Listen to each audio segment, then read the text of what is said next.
Hello, everyone, and welcome back to the final edition of the Saturday Showdown. As always, we are brought to you by Marco's Pizza. Great food, great pizza. We thank Jeremy Feller and the crew over there for supporting the MSU Broadcasting Department and sponsoring the Saturday Showdown this semester. We have a quick few notes for you guys before we start today. We apologize for not going live on Thursday. The Northwest Music Festival is taking place on campus. Had to make a quick decision, and unfortunately they needed our studio space, so that is the reason we were not live there. But we are fortunate to be live today with the Saturday Showdown. We thought we were going to be dealing with some background noise, but that is not the case. The music students are on break, so thankfully we are here today, and we thank you guys for joining us today. But another great show for you guys. Of course, as always, we're going to be joined with the head football coach, Mike Aldrich, to preview last week's games and then the upcoming matchup with the University of Mary Marauders Senior Day. We'll also have Parker on the NSIC segment talking scores, standings, schedules, whatnot. Then we'll also have the Hot Topics segment. I'll be joined with Parker and Trevin, be talking keys to the game. Also, some local high school football in the area. But without further ado, guys, MSU lost 33-22 to Upper Iowa, and then a tough 51-7 defeat to Duluth last weekend. And MSU football today, they prepare for their in-state rival, University of Mary Marauders. Joining us now to talk more on the game, head football coach Mike Aldrich. Coach, good to have you back here again for one last time this semester. Glad to be here. Thank you. Yeah, so like I said, tough losses to Upper Iowa and Duluth. Just give us your quick thoughts on the last 2 weeks, the good that the team did and maybe some things that the team maybe needed to improve on. Yeah, I mean, we had 2 road trips in a row, and 2 of our longest road trips back to back. So that was a long adventure. Very competitive game against Upper Iowa down there. They were able to capitalize on some of our mistakes, and we weren't able to do the same. And then we traveled to Duluth last week. We knew that was going to be a very challenging matchup for us, especially with the injuries that we have on our offensive line and the strength of their defensive line and linebacker core. So we went up there and tried to create some positivity, but they were able to really take advantage of the field position game early. We're able to get some scores early on the board. I thought we did really well defensively at times. There's a lot of defensive stat lines that you would look at and you would think that we would have come out on top with some of the things that we did there, but just had a lot of struggles offensively to really get some consistency and get whether it was a ground game or the passing game going. So it was a tough day. Yeah, and those are of the past now. We're going to actually quickly move ahead now to the matchup with University of Mary today. They got some firepower on offense. Your first initial thoughts watching them on tape. Yeah, I mean, they've been a very competitive team. They've been in a lot of games early in the season. Appears to be a quarterback injury, so we'll see. Their starter didn't play last week. We'll see if he's in the game for them today. They have an All-American wide receiver. He had a great season last year. He's having a good season this year. So we've got to be aware of where he is on the field. But they've really committed to running the football, and they've had some good success running the ball there too. So there's nothing one way or the other that we have to take away to give us a chance. We have to just play solid defense, and then offensively we want to get our run game going. We need to get Ali Mohammed and Evan Lovett really back into the game plan and really get them having success and committing to them having success, and then see if we can find some ways to get Ben Belinsky a little bit more involved. Yeah, that's some really good insight for sure. I mean, given in the past against UMary, you guys were in some close games for sure, even won one in 2019. So obviously it's good to get those star players going because there's always a chance against UMary. Obviously did not go as well last year as it was an offensive shootout. You mentioned they have one of their top receivers. Rumored is he's an NFL prospect, just talking defensively, how do you guys contain them on the outside and really stop their game breakers from taking over? Well, as I said, you have to be aware of where he is and be able to do some things to take that away. But we're not going to commit 2 people to him just to try to slow him down. Other teams have done that, and they've gotten eaten up pretty badly elsewhere. So for us, we got to be aware of where he is. He's more of a threat to me returning kicks. As their kick returner and punt returner. So we've got to be very smart with where we kick the ball and try to minimize his touches. Coach, you kind of touched on it already, but real quickly here for the UMary matchup, keys to the game for MSU today. What do you like for some matchups and maybe matchups on offense, defense? What do you like out there? Well, offensively, as I said, I think we got to get our run game going. That's what our DNA is. Try to get our young, inexperienced offensive linemen just moving forward instead of having to have them sit back and pass pro and let defenders kind of tee off on them. Try to get that game going, which then you start to take control of the time of possession and the clock. And really allows you to kind of dictate the flow of the football game. Offense or defensively against their offense, we've got to be able to stop their run. We've got to make them one-dimensional. If they do have a backup quarterback in, we've got to get him to where he's uncomfortable and can't go to his All-American receiver and have to find some other options. And be able to put ourselves in a good position there. In both of those areas, you have to be able to block and tackle. I mean, this the basics of football to have success. And then in the kicking game, we've got to make sure we contain their returner. And like I said, not get the ball to him. And then on the flip side, we've got to be able to create positive field position with our kicking game, so that the field position game goes in our hand. Yeah, thank you there, Coach. And we're gonna move on now from on the field to off the field stuff. We're going to kind of preview next year a little bit, but real quickly here, I mentioned earlier, it is senior day today. Bunch of seniors leaving. We say goodbye to them. Also, one of our own majors, Troy Cowell, is one of them. I know he's been injured as of late, but just kind of what are some messages for the seniors that are playing in their final home game today? I mean, there's no specific messages for them. Obviously, it will be an emotional game for them. Some of our seniors are 7-year seniors, so they've had quite a number of games at the Herb.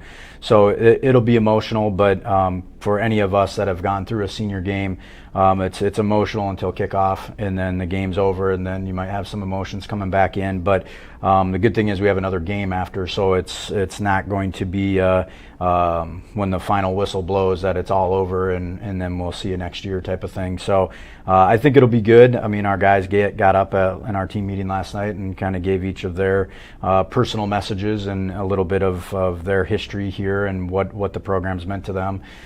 So I think we've got 105 guys that are playing together and playing for the right thing. Absolutely, and so that was just a quick preview of the last week's game, also previewing this week's matchup. Obviously saying goodbye to a bunch of the seniors who've had a great impact on the program. Coach, we're going to talk about next year, talk about some returners. Who are you leaning on for some possible returning bodies next year? Obviously, Ollie is going to be one of them. What are some players that you look forward to? Yeah, you mentioned Ali. Obviously, is a major piece of who we are and a major piece of the future of next year as well. Dawson McCleary the same way. At quarterback, there's your two probably most impactful positions on offense. Offensive line wise, with the graduation of Troy, we return everybody. But they're still going to be very inexperienced and underdeveloped, so we've got to get them developed here in the off season.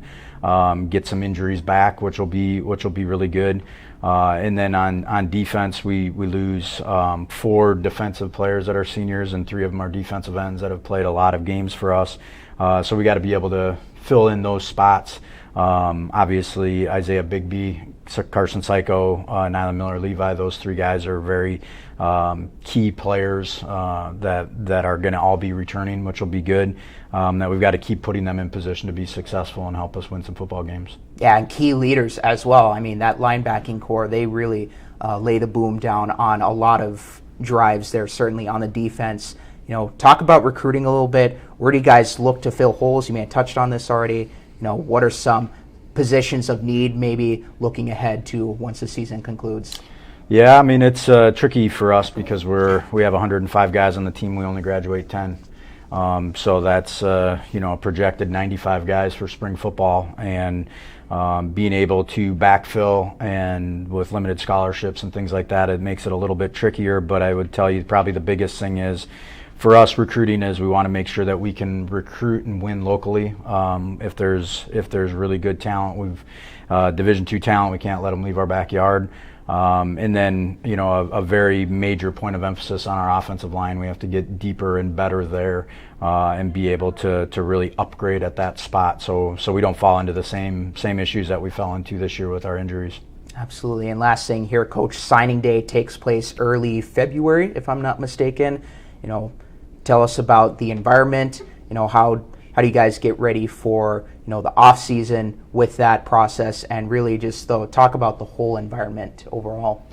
Yeah, signing day is the first Wednesday of February. So really we've been in a recruiting mode all season, all the way back to the summer. But once our season's done, that's when we get on the road. We start hitting all the places that we recruit, being able to sit down with the prospects that we've been talking to, start to really build those personal relationships, and then start working them here, getting them here to Minot in December and January on official visits to get us closer to signing day. So we've got our guys that we are excited about to sign on signing day and make sure they're in the boat and ready to go.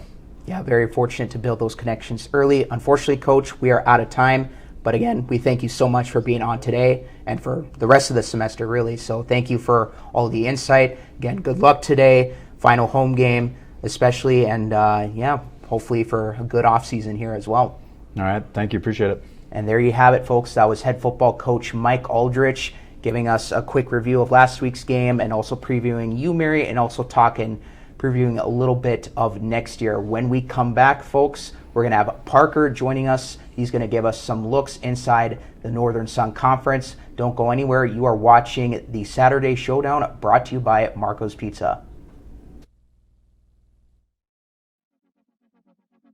Thank you to all of our underwriters. Trinity Health is a comprehensive healthcare system based in Minot, North Dakota. Fiance, with all your prom and bridal needs, located in downtown Minot. KCJB 910 AM, Minot's news and information station. Buffalo Wild Wings, wings, beer, sports. KIZZ FM Z94, playing today's hit music. Mix 99.9, Minot's music mix. SRT, offering a number of services including phone, TV, internet, and security. KRRZ, 1390 AM, Minot's classic hits. KZPR 105.3 FM, Minot's rock station. East End, where the poor is worth so much more, located in downtown Minot. Qdoba, easy, on time, full of flavor. Nice Impressions, no job is too big or too small, located in downtown Minot. MSU Beavers Hockey, online info at msubeavers.com. Forward Communication, connecting professionals in the Midwest. El Azteca, authentic Mexican food on North Broadway near the airport. MSU Theater Department, year-round entertainment. Red and Green, MSU's student-run newspaper. MSU Bookstore, for all your campus needs. Minot Nutrition Addiction, offering healthy smoothies and meal replacements on the go. H-Bar-B Construction, for all your oil field needs. Bear's Cat Donuts, located on Broadway across from Minot State campus.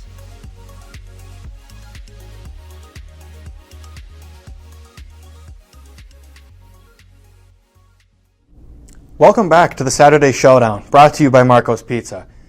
The NSIC standings are as tight as ever, with only 2 games left in the season. Only 1 game separates number 1 from number 8. Bemidji State, Minnesota State University Mankato, Wayne State, Winona State, and Sioux Falls State all sit atop the NSIC standings with a 7-2 record. Next come Augustana, Minnesota State University Duluth, and Northern State University with 6-3 records. Southwest Minnesota State University follows with a 4-5 record, and then University of Minnesota Moorhead with a 3-6 record. The University of Mary and Upper Iowa University are both 2-7 and 1-8 respectively. Concordia University St. Paul and Minot State University both sit winless at the very bottom of the NSIC standings with 0-9 records. The penultimate week of the NSIC brings multiple big-time matchups. The top game will be Wayne State at Sioux Falls State at 1 o'clock as two 7-2 teams jock for the number 1 position in the conference. The NSIC's leader in rushing yards, yards per carry, and rushing touchdowns, Thoreau Reisdorfer, will look to lead the Cougars to their 3rd straight season with at least 8 wins. Wayne State's number 8 run defense will have to keep Reisdorfer under control if they want to win today. The NSIC's leading passer, Brandon Alt, and the number 22 ranked Bemidji State Beavers will be hosting the 6-3 Northern State University Wolves. The Beavers have not lost to the Wolves since 2014. Bemidji State escaped with a close 36-34 victory when these two teams met last year.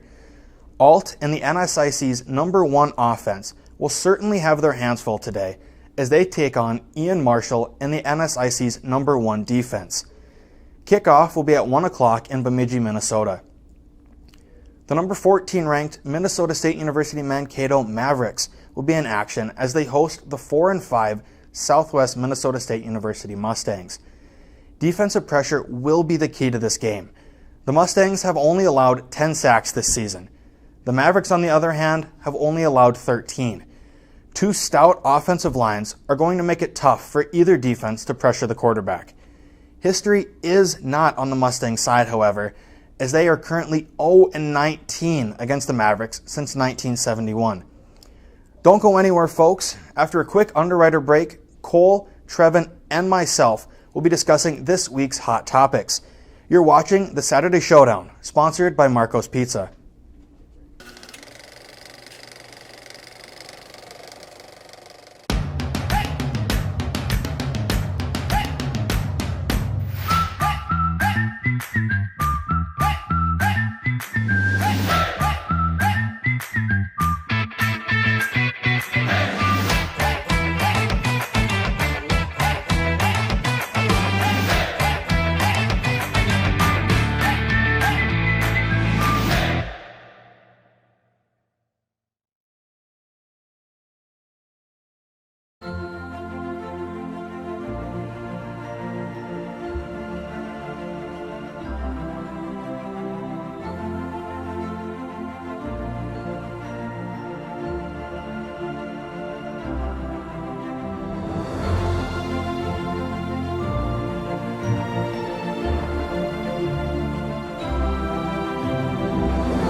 Hello everyone and welcome back to the Saturday Showdown, brought to you by Marco's Pizza. As always, great pizza, great food. Thanks again to Mr. Feller for supporting and sponsoring the Saturday Showdown every time that we go live. It is our favorite segment every time we go live here with the Saturday Showdown. It is the Hot Topics. I'm joined with a couple extra co-hosts with me, Parker and Trevin. So guys, we're going to be discussing keys to the game, but first, kind of an outlook at Minot State and UMary, kind of the state of the team. UMary's got a lot of offense. Minot, of course, struggling. Obviously, you know, what do you guys think of today's matchup? You know, I think it's going to be a very close game. You know, in-state rivals normally play each other harder than they play other teams, just because you want that bragging rights for the state. It is the Battle of the Big Lake today, I believe, is what it's called. Battle of the And Big Lake Trophy. Yep. I expect it's going to be a very high-powered offense. I mean, Minot State's really going to have to work on defense to stop UMary.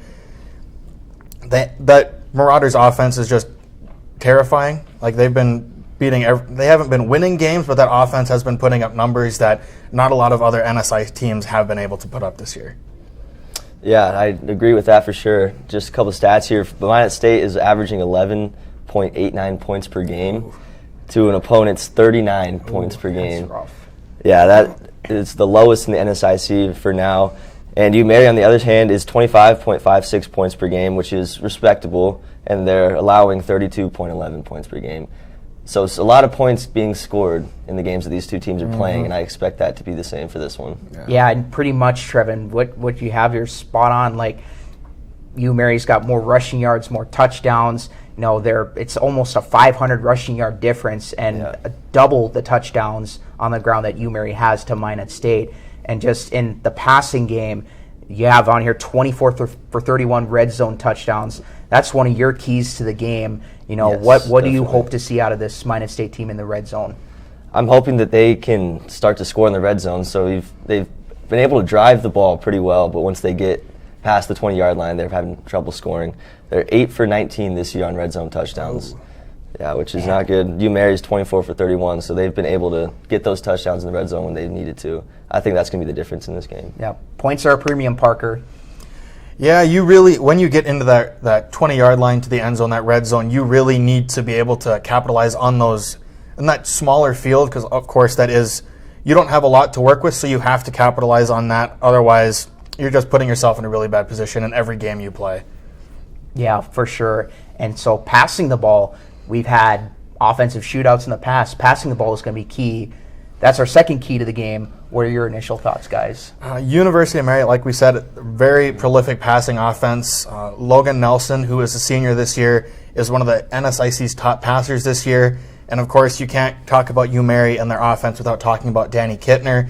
Last season was an All-American, led the conference in, I believe, catches, yards, and touchdowns. And you mentioned earlier with Coach Aldrich is an NFL prospect. This defense is really going to have to work to stop him because you know Logan Nelson's going to want to feed him the ball today. Yeah, definitely. And on the opposite for Minot State, they want to pass the ball, but they need to protect Dawson McCleary. Yes, they do. First and foremost. That's been the keys to the game for a while now. They've allowed 37 sacks in the season, which is second worst in the NSIC. So if they want to win, they got to protect Dawson. They got to get the ball out quick. Yeah, because Dawson, like Coach said before, he's got that powerful arm. He can really find guys deep. You know, just hitting the accuracy, give them the time to throw, and I think that's going to be very crucial for Minot State. You know, as for UMary, you guys mentioned Danny Kittner. He's going to be lethal on that outside. I believe he also plays some special teams as well, like we mentioned with Coach. You know, just kind of talk about how does UMary get him involved into being that game breaker, and how can Minot State, try to limit his chances?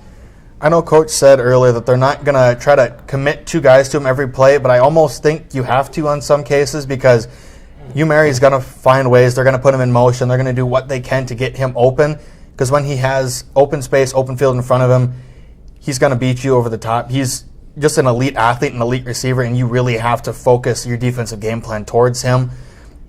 And that's something Minot State has really struggled to do this year against opposing wide receivers.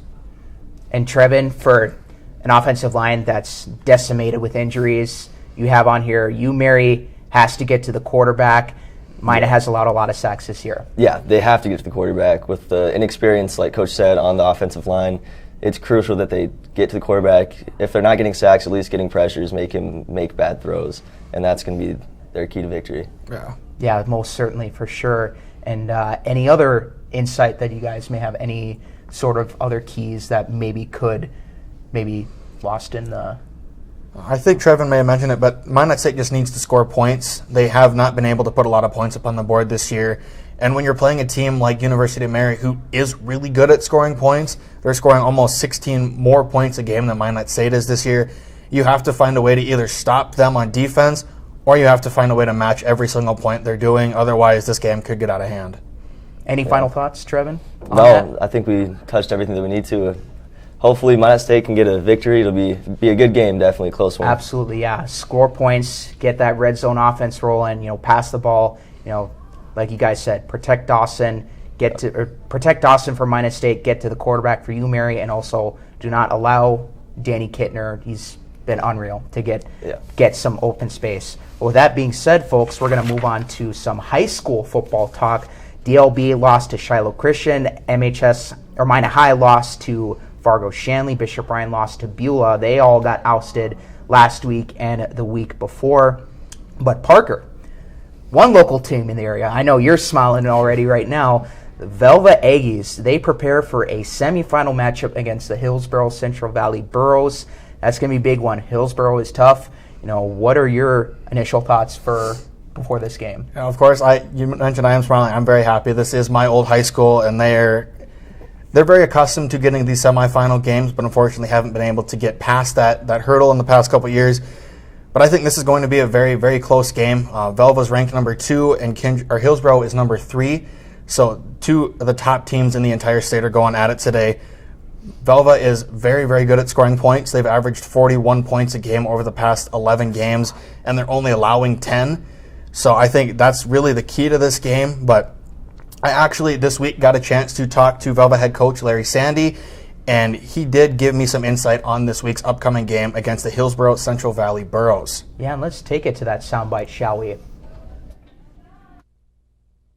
Right, Hillsborough is a ball club that we know has been around, and their culture is all about reaching these types of games and advancing, and so these kids understand what it's all about, and I think for our group it's something that we've been reaching quarterfinals and a few semifinals, and we're no stranger to it ourselves, and historically we've had that. So as coaching staff, we know what it's all about, and it's simply it's more or less these kids understanding that the preparation for this game is the same as it was last week and the week before that and the week before that, and that it's just a matter of the competition is always going to be a little bit better each and every time, and you just know that it's the same type of thing. You're going to go up for each and every game. You're going to try and be as intense as you can be and execute as well as you can be, and that's what the name of the game is all about.